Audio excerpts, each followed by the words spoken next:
Não é minha própria experiência, mas de um amigo, então gostaria de contar a vocês sobre isso.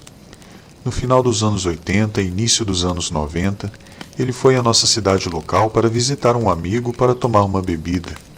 Ele ficou esperando no local combinado por aproximadamente 30 minutos, mas o amigo não estava em lugar nenhum. Então ele foi até um orelhão para ligar para o telefone fixo dele. Uma mulher atendeu e ele perguntou onde estava seu amigo.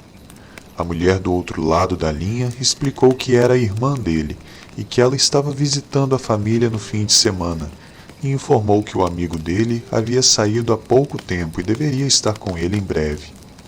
Quando o amigo chegou, ele explicou que ligou para a casa dele e disse que a irmã dele havia atendido.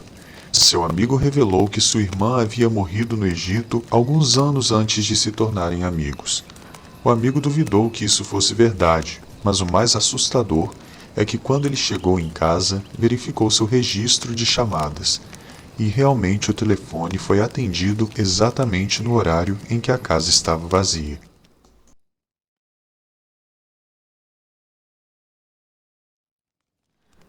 Quando eu tinha cerca de 18 anos, tive um ex que visitava com frequência em seu trailer.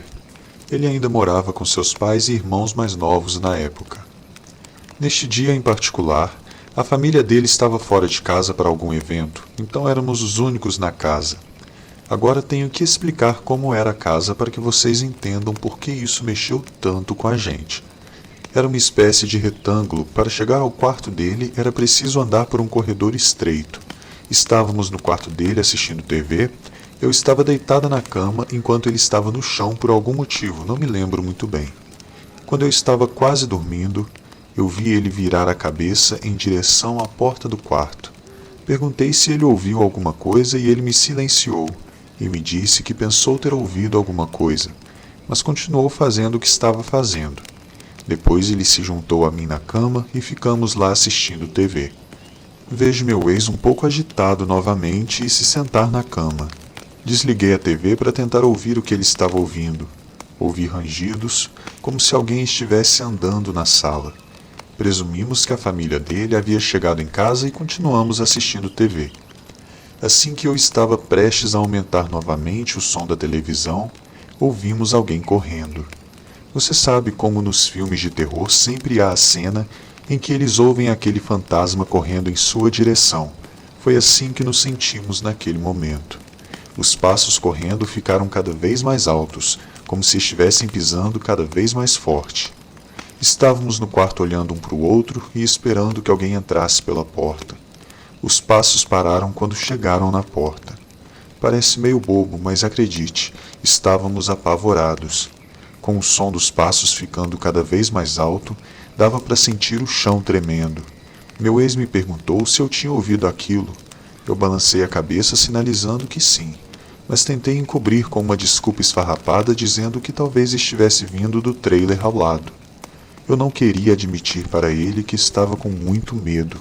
Fui para casa um pouco depois que isso aconteceu e recebi uma mensagem dele perguntando: "Você realmente acha que isso veio do outro trailer?"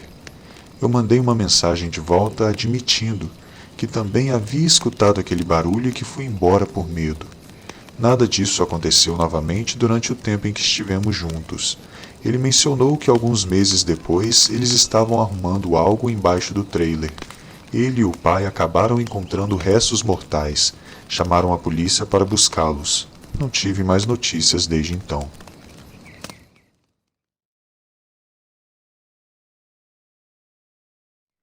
Há cerca de 6 anos atrás, eu, minha esposa e nosso filho de 2 anos nos mudamos para uma nova casa. Assim que nosso filho começou a falar, ele nos contava sobre um homem na parede do seu quarto que conversava com ele todas as noites. Enquanto isso acontecia, acordei uma noite e vi uma cabeça com cabelos brancos de uma senhora idosa pairando bem próximo do rosto de minha esposa, olhando para ela, que estava dormindo. Nenhum corpo, apenas a cabeça. Fiquei apavorado e não conseguia me mover. Posso ter sonhado, mas tenho quase certeza de que foi real. Minha esposa e eu crescemos indo à igreja, denominações diferentes, mas ainda assim íamos. Hoje em dia não somos mais religiosos. Pouco depois disso, um padre veio abençoar nossa casa, principalmente o quarto do nosso filho. Aquelas sensações e ocorrências estranhas pararam quase completamente. Ficamos lá por 2 anos e nos mudamos para uma nova casa. Esta casa tem uma energia boa e não temos problemas. Nosso filho não se lembra do homem na parede.